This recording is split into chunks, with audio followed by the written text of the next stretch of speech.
It's being called the world's worst humanitarian crisis, where nearly 18 million people are in desperate need of aid. Has the international community failed Yemen? A UN representative from Sana'a explains what the situation is like on the ground. Hello and welcome to the show. I'm Ali Mustafa and this is Strait Talk.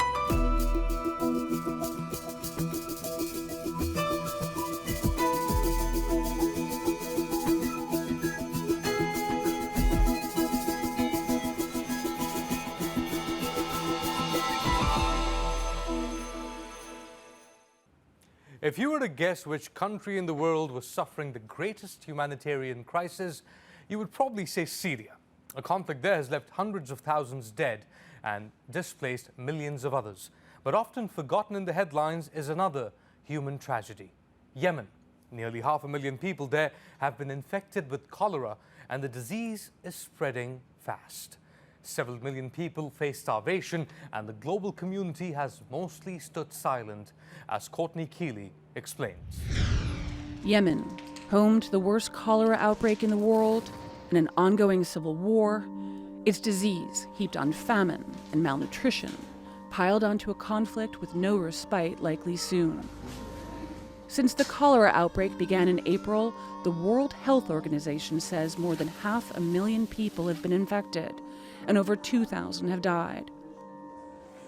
With millions cut off from clean water and proper sanitation, the epidemic continues spreading rapidly. الحالات اللي بتأتي إلينا لا توازي ما يوصل إلينا من مساعدات، لأنه الحالات بتزداد يوم بعد يوم. نحن نستقبل في الدقيقة الواحدة من حالتين إلى 3 حالات. Airstrikes on hospitals have decimated the already fragile healthcare system. Since the escalation of violence in 2015, more than 54,000 Yemenis have been killed. Yemen's main airport remains closed by the Saudi-led coalition, and with the Houthi militia also in charge of large areas, media access to the country is highly restricted. But at Belkis Television, an independent news channel, they are finding a way to get the news out. Operating out of Istanbul, the channel broadcasts reports about the conflict and the man-made humanitarian crisis 24 hours a day, 7 days a week. Sami Al-Samai is a presenter at the station. لدينا مراسلين وصحفيين يعملوا في مختلف المدن اليمنية، سواء بشكل ظاهري أو الاستعانة ببعض الصحفيين في المناطق حتى يرسل رسائل وصور عن ما يحدث. A number of staff fled the country. طبعا سبب وجودي في تركيا وسبب عملي في قناة بلقيس بسبب الحرب الحاصلة في البلاد وعدم استطاعتنا العمل في بيئة مناسبة بسبب الحرب في اليمن. The mission is to give voice to Yemen with reports like this, showing how much needed oxygen tanks bypass checkpoints outside the city of Taiz. According to UN agencies, nearly 2 million Yemeni children suffer from malnutrition, and 80% of them need humanitarian assistance. As many sick Yemenis struggle for breath, the broadcasters at Belkis hope the world will finally take notice. Courtney Keeley, Strait Talk. And for more on the humanitarian situation in Yemen, I'm joined from Sana'a by Shabia Mantu. She's the UNHCR spokesperson for Yemen. Shabia, thank you for joining us. Can you describe to us the severity of the situation in Yemen as of today? Well, Yemen's facing the world's largest humanitarian crisis. We have about 20 million people in need of humanitarian assistance. There's a conflict that's raging on. There are about 2 million people who've been uprooted from their homes and languishing in desperate conditions across Yemen. There are about 17 million people who don't have enough food to eat in the country. So Yemen's also facing the world's largest food security emergency as well. And on top of that, we're seeing an unprecedented cholera outbreak, making it the world's worst, with 500,000 people suspected of having cholera and almost 2,000 deaths just as a result of cholera, suspected cholera alone. So the condition here on the ground is abysmal. Humanitarian needs are increasing day by day, and we're seeing many more consequences of the conflict that are manifesting themselves and resulting in unnecessary human suffering. Shabia, is the international community doing enough to address the needs of the Yemeni people? Well, the international community has responded to the humanitarian situation in Yemen, but we are really facing shortfalls in the ability to respond without enough support. So if we look at our operations here on the ground, we're responding to mass displacement across the country, trying to provide critical items for people who have had to flee their homes because of violence. And we're less than half funded to date, and we're already approaching the end of the year. So it's there has been a response, but it's not enough. We definitely do need more, and we need more urgently to be able to respond immediately here on the ground all across Yemen.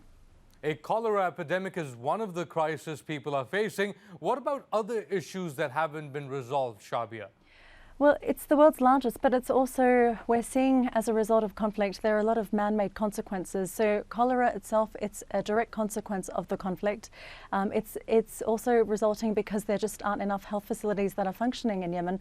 Cholera is a very easily treatable disease, and unfortunately with less than half of Yemen's health facilities capacitated and functioning, it's very difficult for people to access healthcare, water, sanitation as well. These are issues that need to be addressed. We've seen because of the conflict that people who are working state employees have not received their salaries, so there are shortfalls in being able to provide essential state services. So for us humanitarians, our response is predicated on at least a minimum of state functionality, but we're seeing these essential institutions that are on the verge of collapse, things like health, water and sanitation, as I mentioned. So these are all contributing to the symptoms of what we're seeing today. So cholera is one of them. We're seeing mass displacement, again another consequence of the conflict. And we're seeing food insecurity, where so many people are without adequate food, again because of the crisis. And Shabia, what about the state of the health facilities? Reports suggest a majority of the hospitals and clinics in Yemen have been destroyed. What are you seeing on the ground? Well, we're seeing that essential state institutions such as the health sector are facing huge challenges. Less than half of health facilities are functioning, as I mentioned. So we are seeing that there are shortages of medicines. It's very difficult for people to access healthcare, and there also aren't enough medical staff being in place as well to be able to respond to these needs. So, I mean, we're looking at 500,000 suspected cholera cases. This is a huge number, and it's in addition to other conflict-induced casualties as well. We have to remember that there's an active war raging on, where about an average of 75 people are said to be killed or injured every day. So it is overwhelmed. Public institutions are really overwhelmed in Yemen. They're trying to operate in the context of a war zone. Shabia Mantu, UNHCR spokesperson from Yemen, thank you for joining us from Sana'a in Yemen.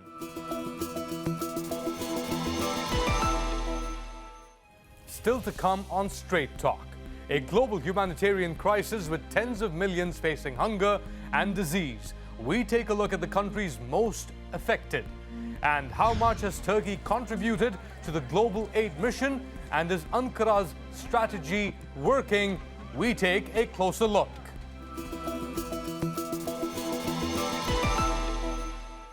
In today's world, medical advances have helped reduce death rates, and innovations in agriculture are providing more food than ever.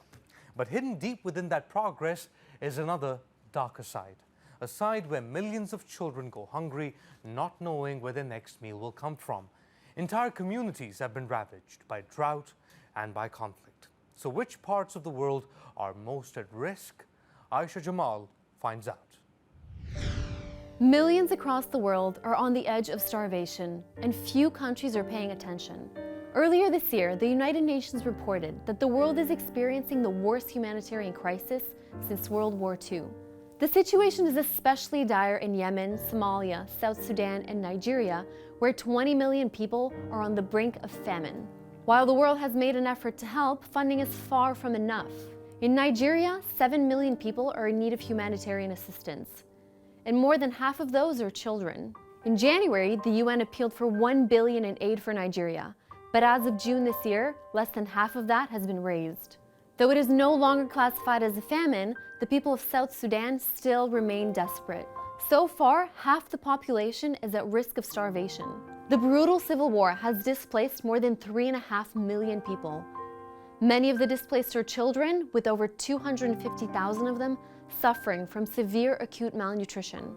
In Somalia, another 7 million people are in need of aid.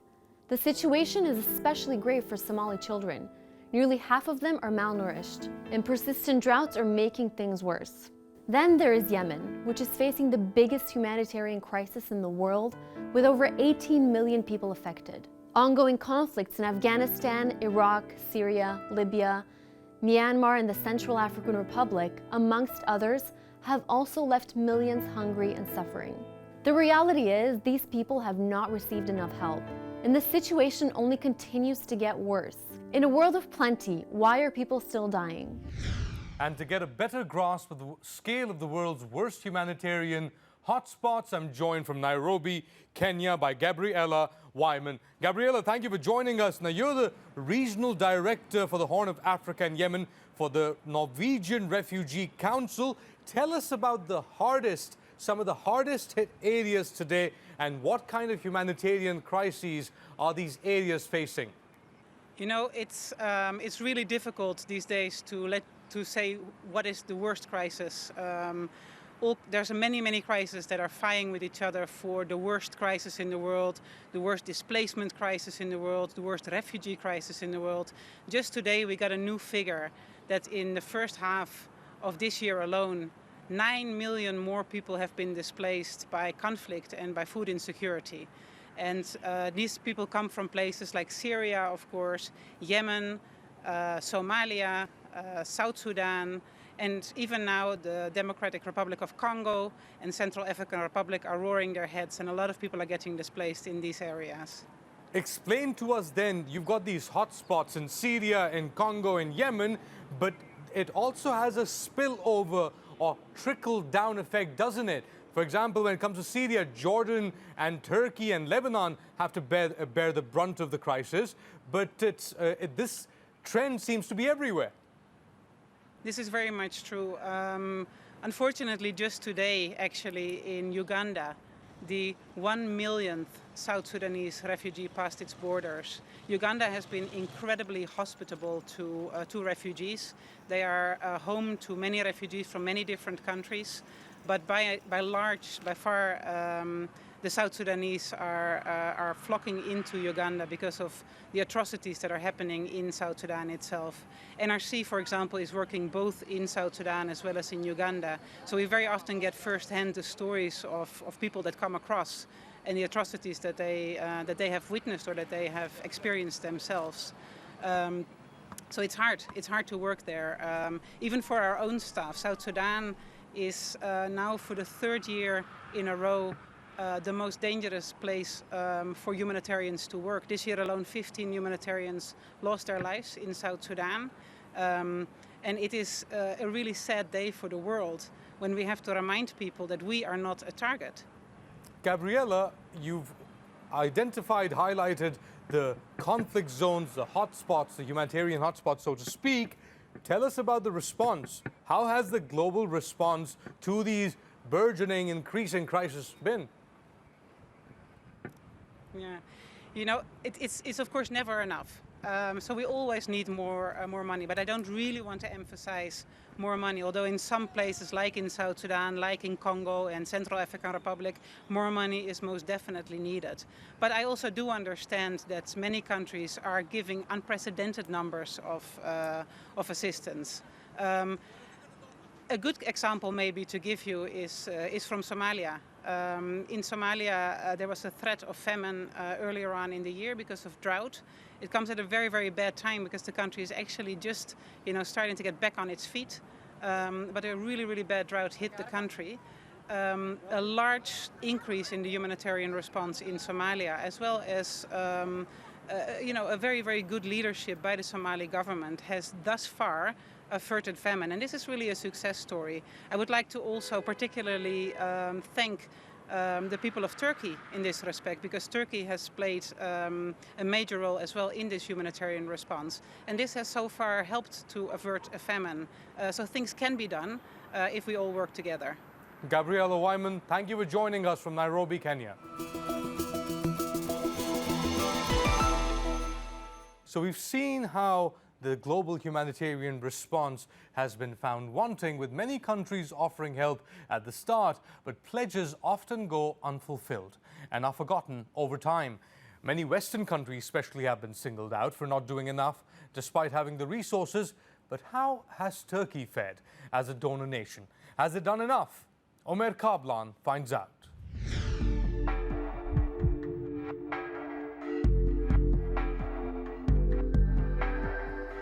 When it comes to humanitarian aid on a per capita basis, Turkey is the most generous country in the world, and here's why.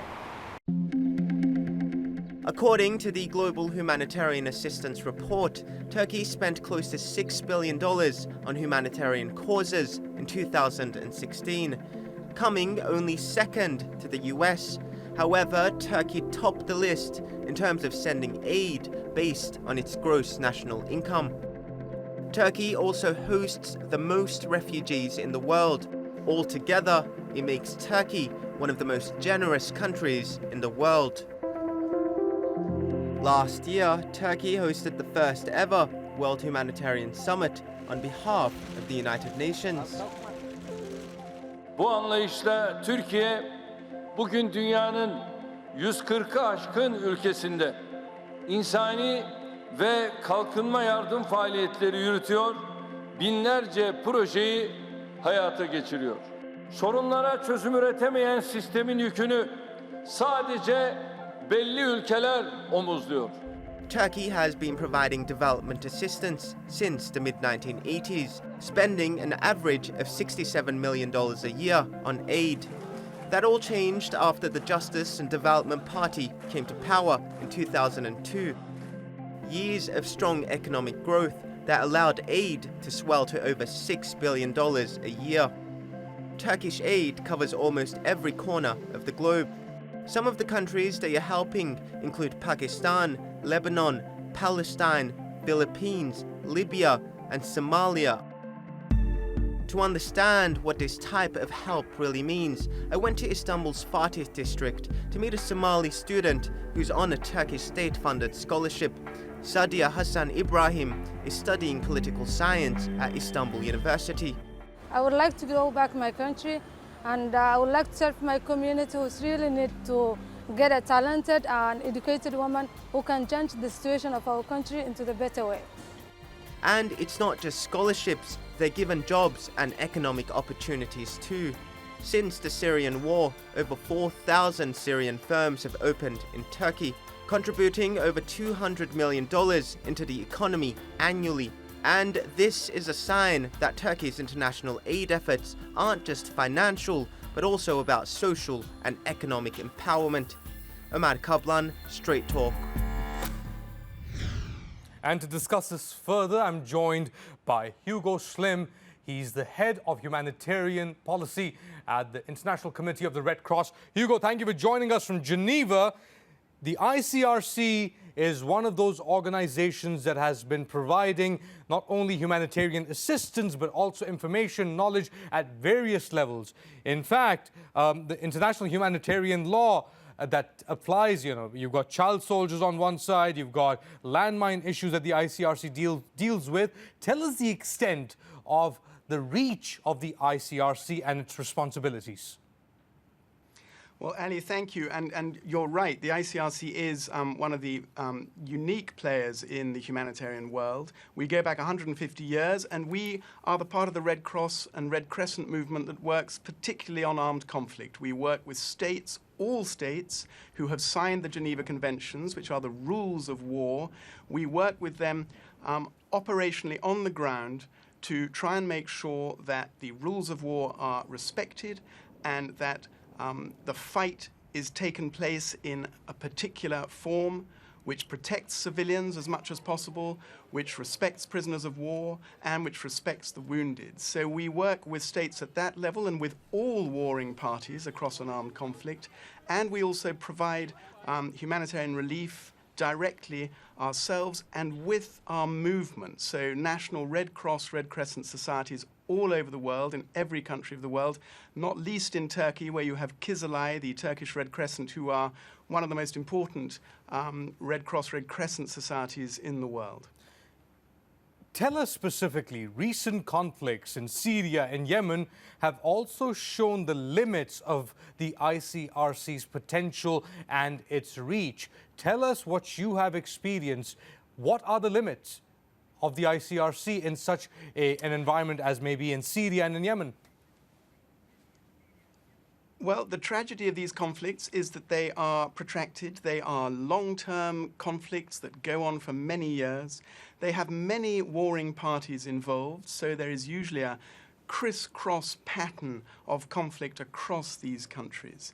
And a lot of these countries are highly urban too, so we're seeing major attacks by artillery, by air power, that we haven't seen really for many years, destroying large parts of cities, towns, and really making these urban areas unlivable for civilian populations.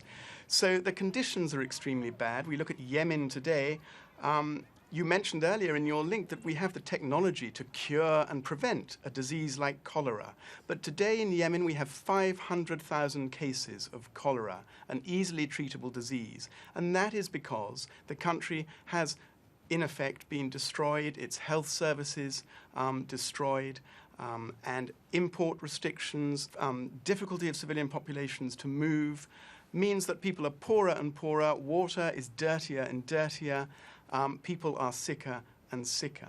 So there are these deep problems, but there are political problems too, because we, as the ICRC, can only move, and we will only move, when we negotiate access with all parties to conflicts. So we rely on states, armed groups, to respect the rules of war and to respect our presence on the ground in those conflicts. You mentioned the Turkish Red Crescent, Kızılay.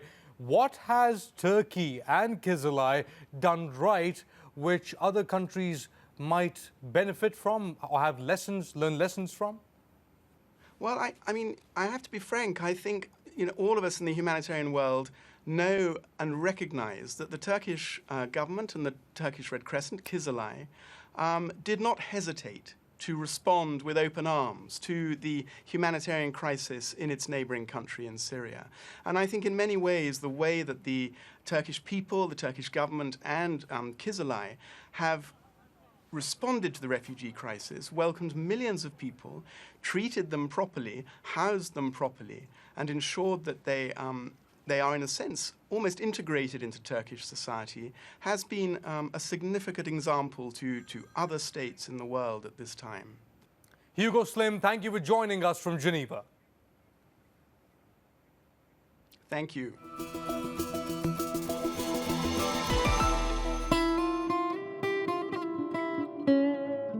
أنا الدكتور عبد الله لطف صبار من اليمن، محافظة إب، وكانت ولادتي في عام 1959 وكنت أستاذ اللغة العربية في كلية اللغات جامعة صنعاء، وبعدها انتقلت إلى تركيا بعد أن دخل الحوثيون إلى صنعاء. بس في طفولتي طبعا أنت تعرف أنه كانت في بداية الثورة، وكانت اليمن لا زالت تعيش حالة من التخلف بسبب الحكم القديم السابق اللي هو الملكية بيت حميد الدين. وبعد أن انتهى بيت حميد الدين وعملوا عليه انقلاب على الأئمة، تولى الرئاسة السلال عبد الله السلال، ثم بعد ذلك يعني قام بعده العلامة القاضي عبد الرحمن الإرياني. أنا في مرحلة حكم الإرياني قد كان عمري ما يقارب 15 عاماً، درست في السعودية. لكن عندي هدف أن أنا أكون أستاذاً في الجامعة وأشارك في الحياة التعليمية الأكاديمية في اليمن. يعني فعلاً أنت تعرف أنه كما قال الله سبحانه وتعالى: هل يستوي الذين يعلمون والذين لا يعلمون؟ هذه المادة التي درستها إلى طلابي من أبناء الوطن. متزوج ولي ثلاث من النساء ولي 9 من الأولاد. حاولت أن أنا أدرس أولادي كلهم. جاء الحوثيون أحالوا الحياة إلى البلاد إلى خراب، وجاء التحالف دمر البنية التحتية. كنا نتعايش عادي، لا مشكلة عندنا في اليمن، زيدي وشافعي حوثي. اليمن وطن جريح، تمتلك مواد وثروات بترول وتمتلك كل مقومات الحياة، ولكنها لا تمتلك حكاماً لديهم المصداقية ولديهم الإخلاص لبناء الوطن.